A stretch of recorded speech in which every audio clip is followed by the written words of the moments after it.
We got a British MP, which is using Concord as a perfect example why gamers need improved consumer protection. Oh my god, so the government is like a condom now, right? You need to use it like a condom in order to get protection. Concord's sudden shutdown is such a big deal that it's been raised in the UK government. Here's a question, like how many people actually felt violated by Concord? Financially, I mean, because like visually, all of us, even the ones that didn't buy it, but financially, you know, like how many people were outraged over Concord? Because from what I remember, if you were, if you had your money stolen by Concord, it was entirely your fault. And what I mean by this, like, you live in the age where you could have seen the trailer, you could have known what the game is about, but more importantly, it actually had an open beta, so people had ample opportunity to understand what the game is.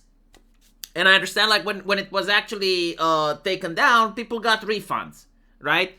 So this isn't a case of Star Citizen, where they're constantly gathering money from people, and you would have, like, individuals that feel as if the company is not delivering on what was promised.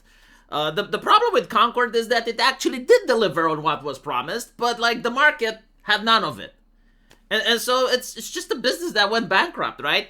And the government stepping in right now is very interesting because, like, the government is trying to now regulate gaming, not just, like, British games, but, like, gaming for the entire world. So, like, if you're in Guadalupe, right, like, the British government wants to regulate what games you get to play. And by the way, like, this is mortal now, like, it is what it is. But this is the main point of contention, right? Because, like, when they say games like Concord should be illegal, like, I do agree. You know, people should actually be put in prison for designing characters like that.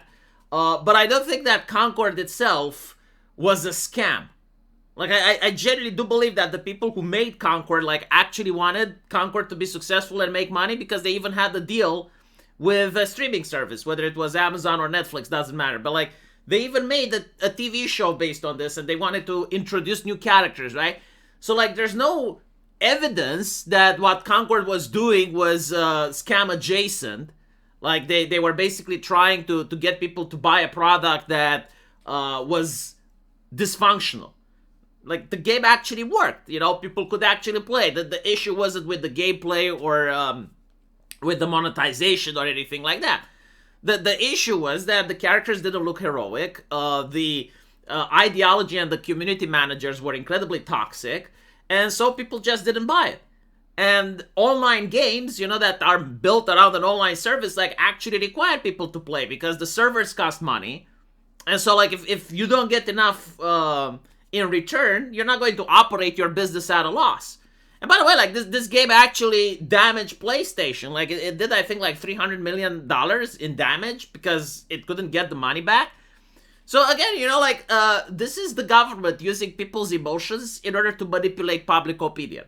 Because everyone has, like, negative emotions associated with Concord, which are justified. But, like, most people, you know, when you tap into their emotions, they don't really make the logical connection. And they don't go to say, like, hold on a little bit. Like, the reason I hate Concord is not because it stole my money, right? It's not because I got scammed by it. The reason I hate Concord is because it's woke. And it's because it's treating customers like shit. And so when the government comes in, it's like, hold on, but the government is woke as well. And part of the main reason why you have games like this is because, like, the government actually gave tax breaks to games that follow DEI procedures, and they supported bankers having, like, DEI loans and shit. And so in a way, like, the government is partially responsible for this. Many people don't know. But, like, if you look at where the grants are coming from, like EU grants, Canadian grants, British grants, you know, grants from France, when they push these grants into entertainment, they also force that the company promotes diversity, inclusivity, equity, and all of the nonsense from the previous decade. And so, like, the company is usually staffed by thousands of people. Many of them probably don't even know what the game is about. Like, I actually do speak with game developers, and they tell me, it's like, yeah, the coder doesn't even fucking care what the game is about. Like, he cares about his lines of code and what he has to accomplish. You know, many of them probably don't even play the games. And so, in order to control this company and to make sure that the product is compatible with what the government wants, they hire consultants, right? And so like they hire like far left activists like Sweet Baby, like people that do a localization for anime, and the consultant's job is to make sure that the company gets the grant. And what happens is like, yeah, they're the ones that push the far left shit into the games. And also like the government is forcing these companies to have HR, and is forcing these companies to have diversity.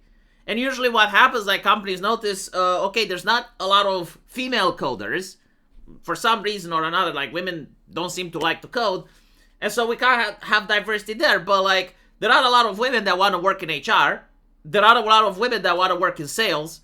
There are a lot of women that work in community management. And so like they hired them, and the ideology at the time was very left. You know, you had like feminism. And these women, they have nothing but contempt to the customer. And we see this. Like, we see how community managers treat gamers whenever they interact. They don't treat them like a customer that should be persuaded or convinced to like the company.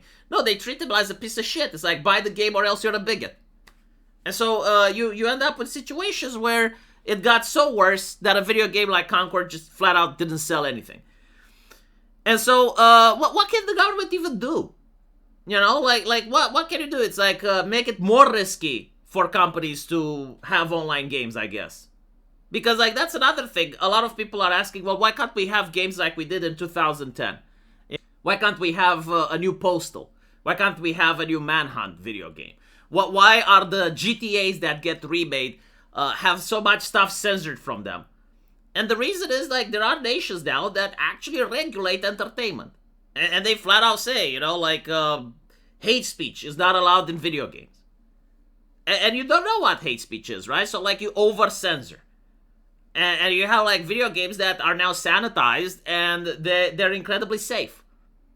And so if you're saying, okay, well, if you sell your game online and the game doesn't sell, it's your responsibility to keep the servers open. Like, okay, well then you're going to have less online games, and Asia, which doesn't operate based on these rules, are going to dominate the market. Apparently, like, the world keeps moving on despite Western morality. And if you want China with Mao Zedong to be the only nation that makes online games, well, I mean, that's where we're going to go.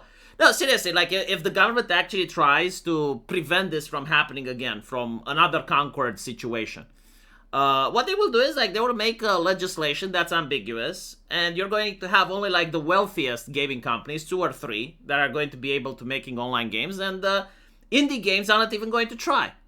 Like, you're not going to see any indie game that's going to risk having an online game knowing that they're going to fail. So, like, this is going to affect stuff like Helldivers. I don't know if Power World has multiplayer or not, but if it does, it's going to affect them, right? It's the little guy that's going to be affected. It's not the AAA company. So yeah, hopefully the British government stays in their lane. I do know that they want to expand Ofcom to include video games as well, so we'll see how that looks like. Jesus, I'm so glad I don't live in the UK. Holy fucking shit. Anyway, right, let me know what you guys think, and as usual, I will see you on my live stream. Take care.